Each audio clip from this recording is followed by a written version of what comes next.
Hi guys, welcome back to my channel. Today we are going to be planting blue agave or Agave Americana. This is a plant that I think is like quintessential California garden. Many people have this out here in Northern California, Zone 9B, and it does really well. If you plant it in the ground, it will get extremely large. So just as a preface, I will be planting these in 2 pots that I have. And the reason that I'm going with this is because, one, I love the blue tone of this plant in particular. It almost looks like it's glowing. So I love the color. I love the structure and the form of this agave. It is pokey, so you don't want this. This is going at my entryway, but if it gets too big, I will be removing it. And the reason that I'm putting it in a pot is to, 1, control the size, and 2, so that way I'm able to like move it around wherever it is I want it in the garden. If I get tired of having them in the entryway, I can always move it to a different section of the garden. The other thing is that if you do put it in the ground, it can get up to 10 feet tall and about 12 feet wide. That is huge. I have seen them that big out here. They do get that big out here, so I won't be planting this in the ground. They are hardy down to 20 degrees Fahrenheit, and they do need really good drainage, so we're putting it in a pot. That shouldn't be a problem. They are drought tolerant, and it says you can neglect them. All they really need is occasional water. Origin is northern part of Mexico, so that's essentially why they do so well here. And it says they can go from full sun to full shade, so it's extremely versatile when it comes to the sun requirements, which is awesome. I happen to pick one. If you're ever at the garden center and you get succulents in particular, but any other plant that you know that creates, when talking about succulents, they refer to the babies as pups. I grabbed this one because it has one coming out over here, so I likely can take this out and create another plant. I'll just pot it up.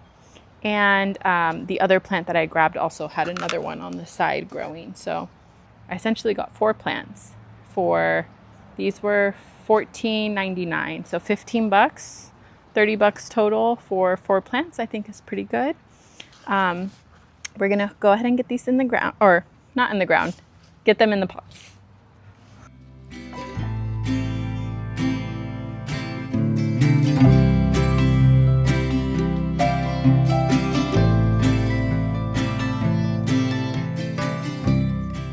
Here is what the root system looks like up close. There's definitely babies in here, so I'm going to see if I can tease any of them out. I don't know. That one may not be possible. There are worms in here, so that's good. We'll go ahead and leave that one. But this one, I will break off. So this is a little baby, and we will put this into a pot and see if we can grow on another one, and I can always gift it to a friend. And I'm not adding any fertilizer into this hole. We're not amending it in any way. If anything, it would be good to maybe add some perlite or something to, or sand, to increase the help with the drainage, but I don't have any on hand, so we're just gonna go ahead. And it was actually in the soil that it was in is pretty, I think it was being overwatered just a bit.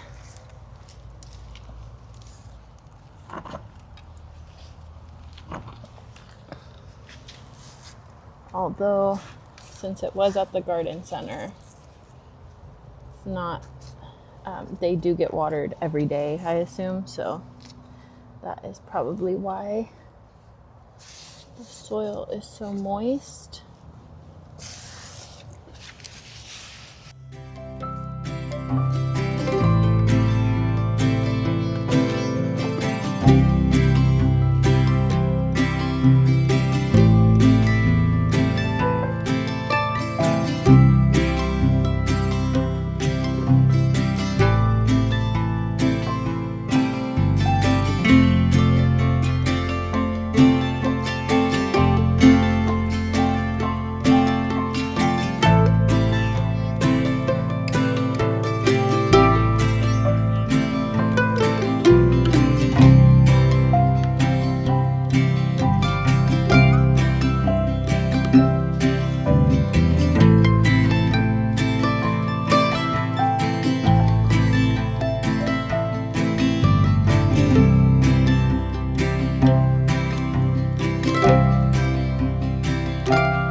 I wanted to show you guys a watering technique that I have been pretty fond of when it comes to pots. I have these terracotta stakes, and these I just get off of Amazon. They're also linked in my like to know it on my Instagram page. I can try linking it down below as well. And then we have a ton of wine bottles because my husband works at a winery, so we have lots of wine bottles. And instead of just tossing them, recycling them when we're done using them, I save mostly every bottle, mainly the darker ones. The clear ones for like white wines and things like that, those will turn green if they get sun on them. But essentially you fill this up with water. So I'm going to fill this with water, and then once it's filled up, I turn it over and place it.